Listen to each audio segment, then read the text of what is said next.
Hi, my name is Vicki Clear, and I am the Lifespan Respite Program Director at DEEP. I also coordinate the Lifespan Respite Voucher Program. I am a caregiver for my 96-year-old mom and my 71-year-old brother. Previously, I took care of my son, who's now 28 and has brittle bones. Today, what we're going to learn is all about the respite program, how to be a respite provider, how to get your name on the database so people can find you, and how the respite program works. Respite actually, Lifespan Respite came to Montana in 1998 when I was hired. I came in to set up the Lifespan Respite program for DEEP. We then launched the statewide Lifespan Respite program in 2014. It was intended to fill gaps that were in the respite programs around the state. All caregivers need a break. So the ones that didn't fit into the categories, like maybe they didn't cover holidays, they didn't cover off hours, and sometimes they covered only the person that was on services and not the siblings. So Lifespan Respite was to take care of that problem. It also provides more flexibility as far as who you can hire, because you can hire friends, family, other people. You don't have to use an agency, but you can. And you also set your rate of pay. So depending on how your price is, depends on how many hours you get. Caregivers get actually up to $600 per calendar year to spend on respite, and they can use it however they please. What is respite care? Or have you heard people call it Respite, which I hear often? It's actually respite care, and it's a break for caregivers so they can get away and come back refreshed and renewed. We'll give you a couple definitions so that as we go through this PowerPoint, you can see the different characters or people that we talk about and understand. A primary caregiver is the person that takes care of the loved one that needs the break. A respite provider is the person that comes in and gives the person a break. It's generally a paid person, but sometimes can be a volunteer. Respite care can be planned, emergency, or it can be just one time or however they want, very flexible. Who do we provide respite to? Respite is pretty much for anyone that's a caregiver. It can be for someone with intellectual disabilities, physical disabilities, Alzheimer's, dementia, can be for someone that's terminal. So we provide respite to whoever these people may be. If you want to be a respite provider, the need right now is extremely high. There are so many caregivers in the United States that need respite. There are benefits to becoming a respite provider, and we'll talk about those a little bit later. And in the state of Montana, you don't have to go through a long certification process to become a respite provider. This just shows that there are 118,000 caregivers in the state of Montana providing 110 million hours of unpaid care. That's a lot. That's 1 in 6 adults. So why do caregivers need respite? Well, they need it to maintain their emotional, physical health, and both of them and the person they're caring for. They need to keep their loved one at home as long as they can instead of a more costly out-of-home placement. That's really important for a lot of people, and it makes a person happier, I think. It's also for giving the care recipient a chance to interact with someone other than the person that's there all the time. And often it's just a refreshing time for them. There are multiple funding sources for respite providers. Of course, we have our Lifespan Respite Voucher Program, and there are some other programs around the state that pay respite providers, agencies, and such, but they have different guidelines in the Lifespan Respite Program, so be aware of that. The directory that you are able to be listed on is free, and it's really easy to get onto and for people to find you. There are many benefits with being a respite provider. I think you have so many options if you work under the Lifespan Respite name. You can work with more than one individual. You can work with more than one family. You have a flexible schedule. You set your own rate, so you can work days, nights, whatever hours you want. You maybe just work a little bit. You can make such a difference in the life of a caregiver. It's amazing. I've heard stories and stories of how great it is for people to get just even an hour of respite. You make extra income, or you can make this your job. It depends what you want out of it. And you get to work on your own, so you make your own rules and schedule. You can provide respite in several different places. You can do it in the family's home. You can do it in your own home. Some group homes have respite programs.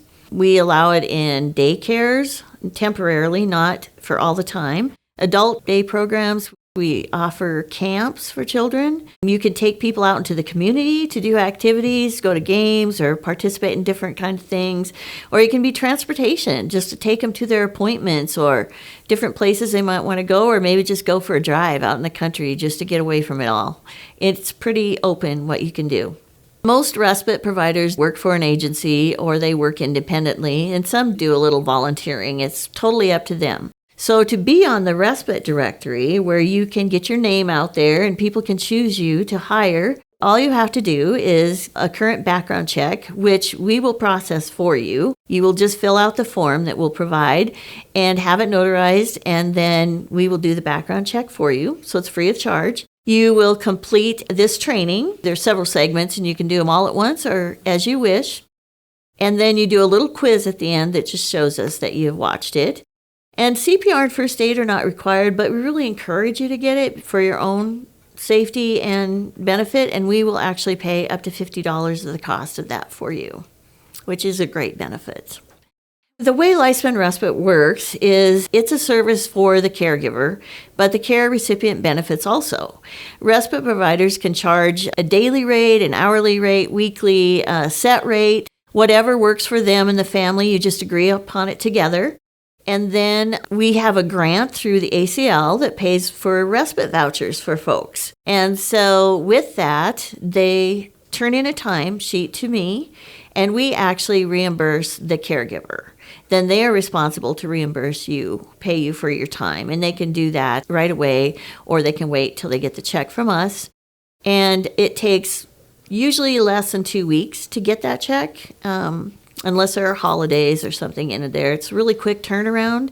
And there is a possibility of a cost share for families.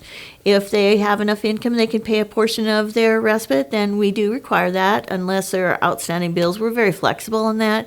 We really want people to get respite, so it's really important to us. They can hire, friend, family, neighbor, or they can go to this database and find your name and choose you to hire. So lots of options. It's really important that you share this voucher information, which is why we're telling you about it. It's because you may have clients already that you work with, and they can't afford maybe to pay as much as they'd like, so the respite voucher program would be great for them. It can increase your business by offering this kind of respite. It can provide different options for you. So definitely share this program with everyone. And when we take the respite applications in for the families, we always tell them about the website if they need to find a provider. So we refer them to that where they can find you. We have a respite state coalition that meets together to guide the program along, and it's made up of different individuals throughout the state, from agencies, from the state, anyone. And if you would like to be on that, we would love to have you join, and you could help guide what the program does in the future and do a little PR for us, and you're really welcome to do that. So you would just let me know and we'll get you signed up.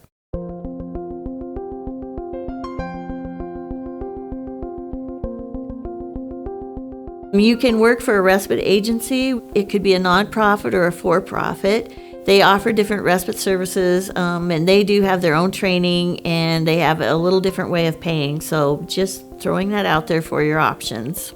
You can also be the independent provider, like we were saying, which you do everything on your own, and then you get your training. You can get all kinds of training other places. You can also get training through our website, too. We're going to offer different kinds of training throughout the time, just adding as we go, so there'll be lots of things.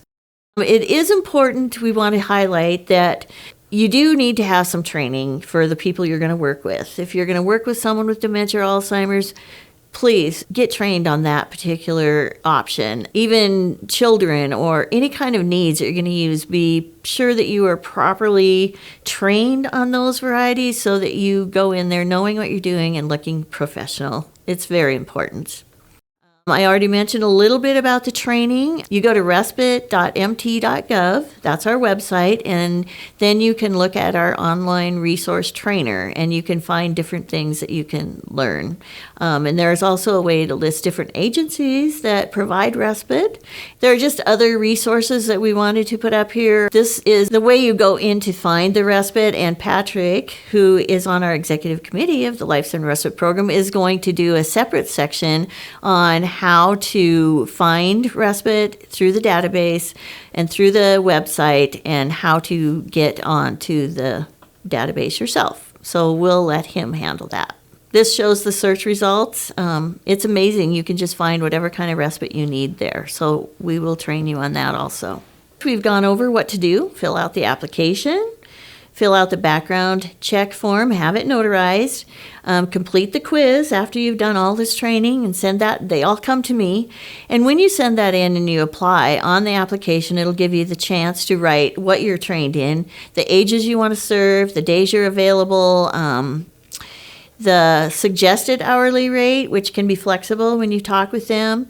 You can say what kind of funding you take. Maybe they're going to pay you out of their own pocket even for additional respite besides the voucher program. So you can list all of that and list any qualifications or training you've had. It's really important because the more training you have, the better you look, and the more often they'll hire you. This is our 800 number if you need to call DEEP. You can get help with different questions. And you can also call the resource ADRC people, and they can help you, direct you to where you need to go also. Some other places that have help. The Alzheimer's 24/7 helpline is amazing. Just things that you can refer some of your people you work with to. We are a network of providers. This is where we'd love to have you join us. Just another shout out to join our coalition and be a part of shaping the future of lifespan respite. We'd love to have your feedback. We've gone through this. We've learned there's a great need in Montana for lifespan respite workers. Whether you volunteer, work for an agency, or get on the database to work for Lifespan Respite, the need is great out there. And it's really easy to sign up to be on our resource directory, so we really want you to do that. The voucher program is available to help pay for the respite, and we really want you to be successful in your job. So we hope you'll join us and be a part of our program. Thank you.